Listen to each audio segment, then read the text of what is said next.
Good morning guys, welcome to a brand new vlog which I haven't done in a long time again. Today is Friday, it's the last day of my working week and I'm itching to go to have my girls weekend away with my two best friends, Belinda and Louise. So after work Friday night we are driving down to the Gold Coast and we'll be staying at a place called Chevron Renaissance. It's an apartment building right in the center of Cavill Avenue. For Friday's dinner, I made Indonesian rendang beef curry and Louise made her famous chicken curry. Let me know if you want any of the recipe. I will attempt to make it in the next vlog.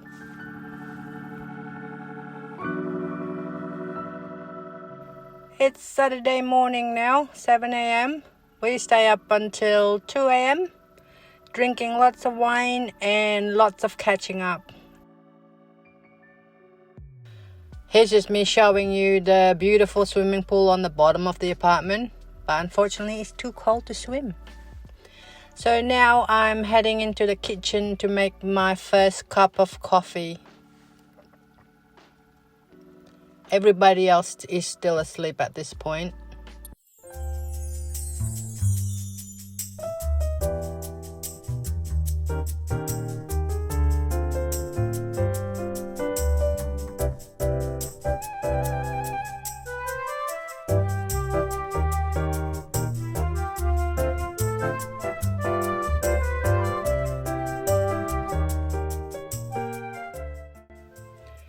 So the plan for today, which is Saturday, is to have a nice long walk by the beach and then come home to have breakfast, which Louise is going to cook for us.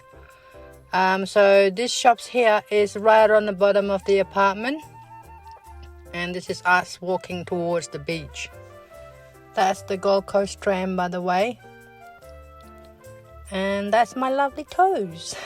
We had a nice walk by the beach. By this time I'm ready to have my breakfast. There you go, that's my breakfast. Nice toast, bacon, asparagus and some mushroom. Now I'm ready to go out. We have to go and get a few things for tonight's dinner. We're going to have homemade pho. So pho is actually a famous Vietnamese noodle soup. There you go, Louise, this scene's for you.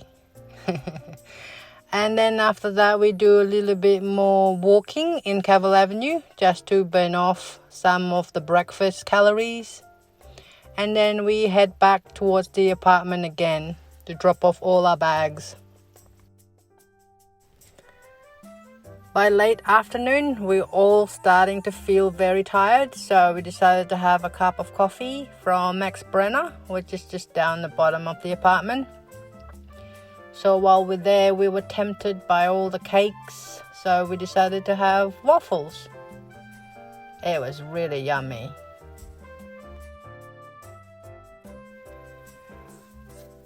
After coffee, we decided to do a little bit more shopping.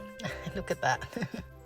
And now we're heading back to the apartment to prepare for tonight's dinner of pho.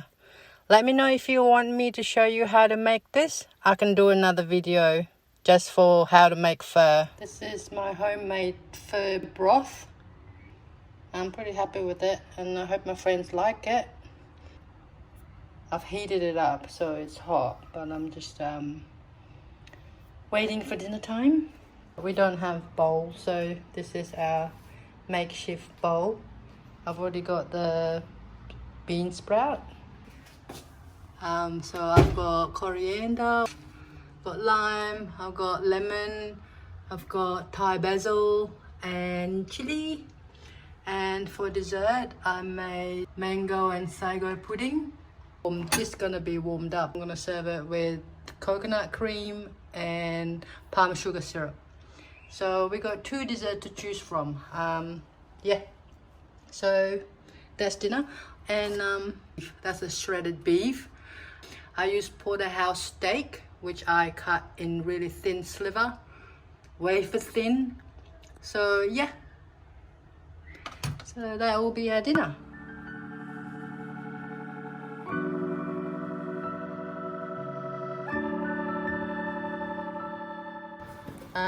We ran out of wine. We drank nearly all of this wine last night. So now I'm just waiting for my friend to come back. They're at the moment getting the wine from downstairs. Yeah, this apartment is really convenient. It's right in Cavill Avenue. So you just go downstairs and you're right in the center of Cavill Avenue. So yeah, it's pretty good. So I'll show you the view at night. It's been raining outside all day, so it's wet everywhere, but nonetheless it's beautiful. That's Gold Coast for you. I don't know if you can see, that's actually the ocean. Oh yeah, you can see. Oh, not really. Can you see the wave there? There you go. That's the wave. Yeah. So that's Gold Coast at night. That's the wax museum. And if you look at this way, you can see the tram going there. Can you see the tram going? Yeah. So yeah, it's a very convenient place. They're back, and they come back with the goods. Look at that, Moscato Sauvignon Blanc, Browns Brothers, and Merlot. Happy times. And as you do, we're gonna have 3-course meal. So entree is gyoza. It's just a frozen one. I didn't make this one. Now it's time for me to assemble the component for pho in a deep bowl, but we don't have deep bowl, so we just use Chinese containers. So that's our pho. It was really yummy. Everybody seems to like it. Now it's Sunday morning, 7 a.m. We had another late night. We stay up until 2 again, drinking wine and chatting. So after breakfast of granola and yogurt, we decided to go down for another walk by the beach. Different section this time though, before we head home. So now we heading back to the apartment to pack and getting ready to go home.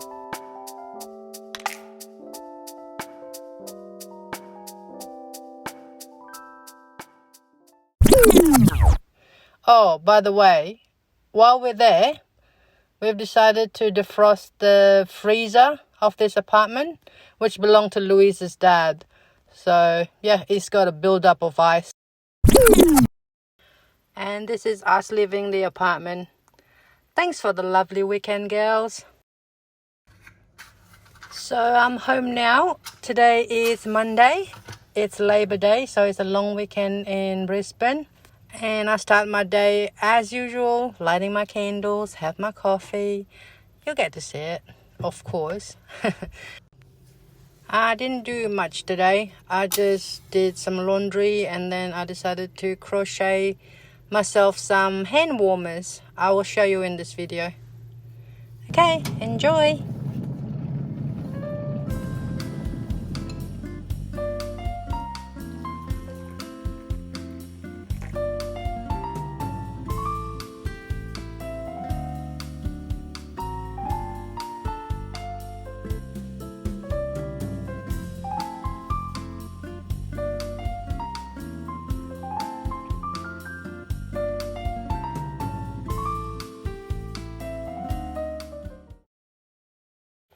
Well, today I'm going to attempt to give you a tutorial on how to make this crochet hand warmers.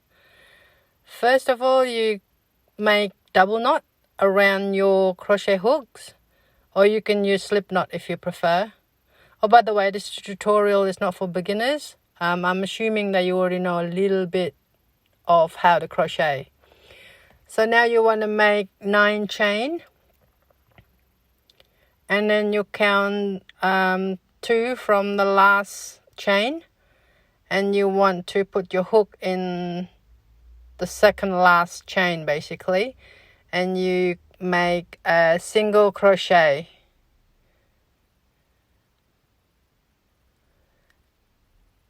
And then repeat this all the way down the chain. So you should have 8 single crochet at the end.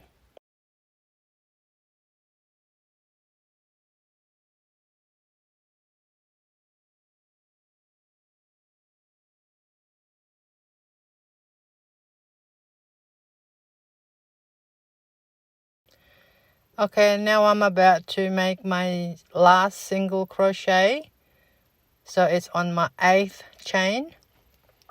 And then I thought I'd show you how to begin the second row, sorry.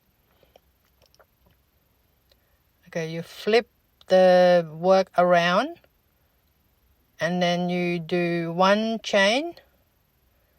That's not going to count as a single crochet.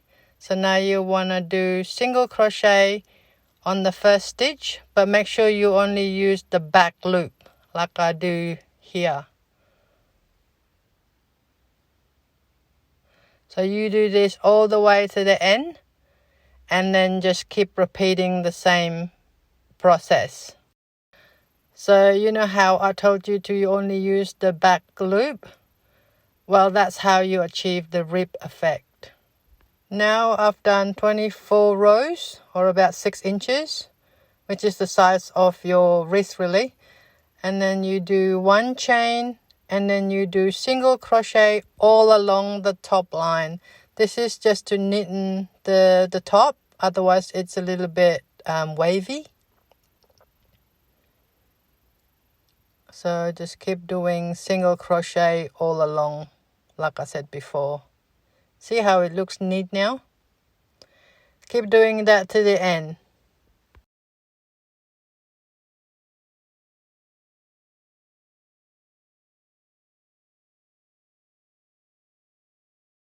Right, that's the last single crochet has been done. Now you want to join the cuff to make a circle. Alright, to join the cuff, you want to first pull the last loop through the first stitch on the first layer. And then you do slip stitch all the way across. Make sure you grab both layers though. Yarn over, and then pull it through to the loop that was on your hook. Again. And then just keep doing that to the very end. I'm sorry if I'm not making myself clear on this, but I'll make sure I link a really good tutorial on the description box. And then you turn the cuff around, and then you make single chain, and then you go and do single crochet all along the edges to knit it off, just how I did the other side.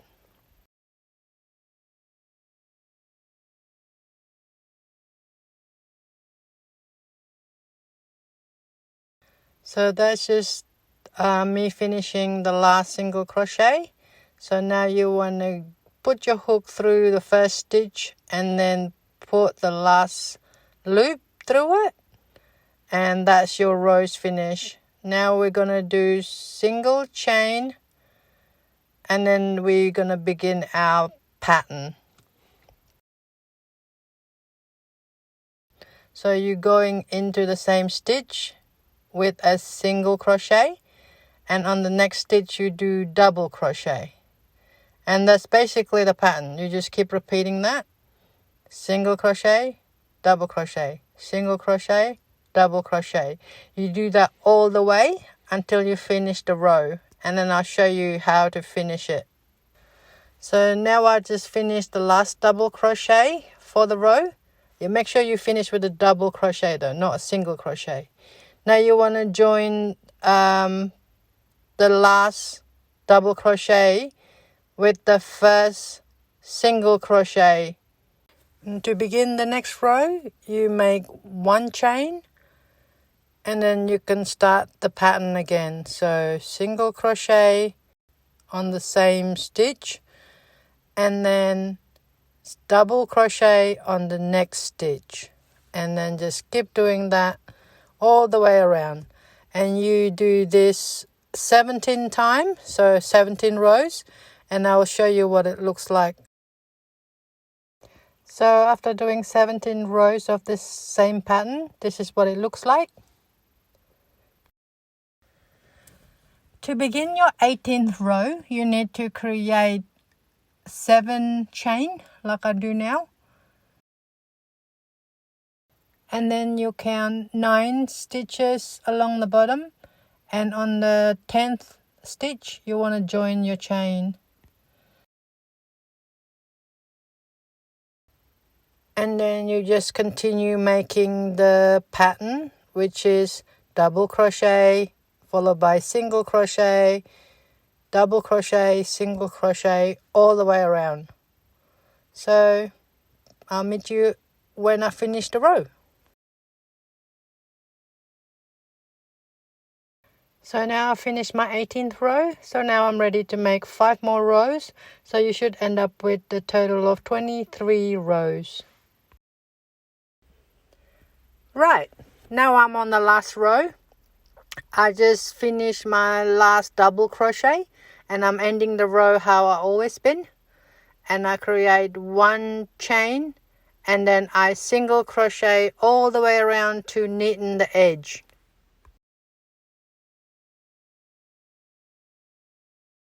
I just did the last single crochet, and then I join the row with the first single crochet. So to secure your work, all you have to do is make 2 chain and then cut the wool and then pull the 2 chain tight like so it won't unravel on you, and then you just hide the tail.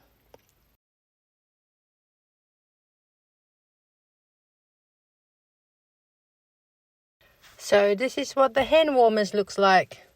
If you decided to make for yourself, I suggest don't use cream. It makes it look like you're wearing a bandage. Now on with the cooking part of the show. For tonight's dinner, I'm making Thai green curry with rice. So first you need 1 tin of coconut cream. You need to reduce it down until the oil and the coconut separates. Oops, I forgot to turn the candle on. You know, breaking my own rules.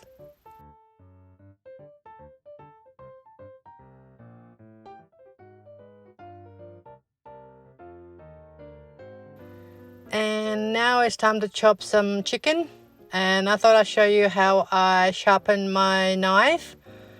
You can use the back of a ceramic bowl or plate.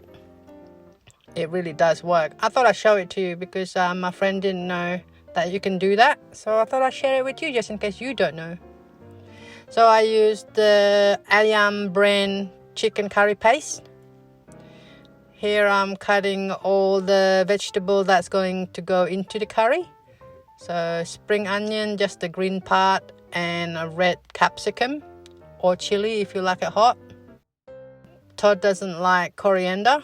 I've decided to substitute it with spinach and then some red chili. So now the cream has reduced by quite a lot. Don't worry if the coconut doesn't separate. Just continue on. So now it's time to put in the curry paste and then just mix it with the coconut cream.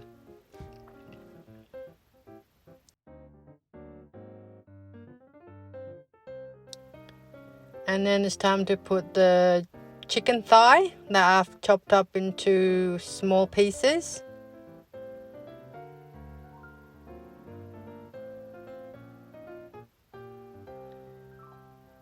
And then it's time to put in some kaffir lime leaves. I use quite a lot of kaffir lime leaves in this curry because I like the taste of kaffir lime leaf a lot.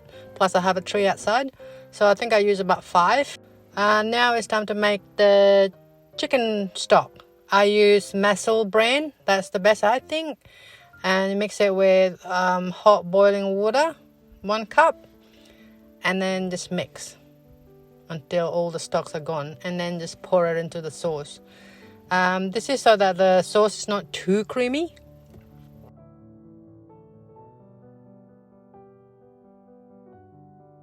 The next ingredient you need is some fish sauce. I use the brand Squid. It's the best fish sauce in my opinion. After you put the fish sauce, you balance the saltiness with the sweetness from brown sugar. You're meant to use palm sugar, but I don't have one, so that's okay. Be careful that you don't put too much fish sauce because the store-bought curry paste tend to be a lot saltier. Now it's time to do the fork test to see how tender your chicken is. Once you can cut it in half with your fork, the rest of the ingredients can be thrown into the curry. As you can see before, as well as the vegetable that I chopped up earlier, I also use 1 tin of bamboo shoots. That's crucial. Right, we're on the home run now. You just simmer the curry until all the vegetables are cooked. And then at the very end, put in the spinach.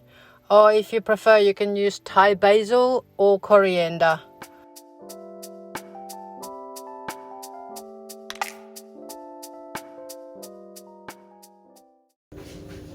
Well, this is what it looks like. We're gonna try it now.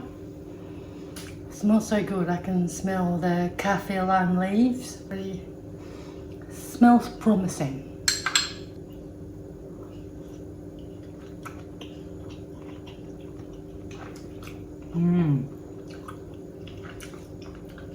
Not too spicy. It's really good. I got the balance right. You know, the amount of brown sugar I put. I think you're meant to put palm sugar, but brown sugar, that will do. And I really love the crunch of the bamboo shoots. I think that's really good.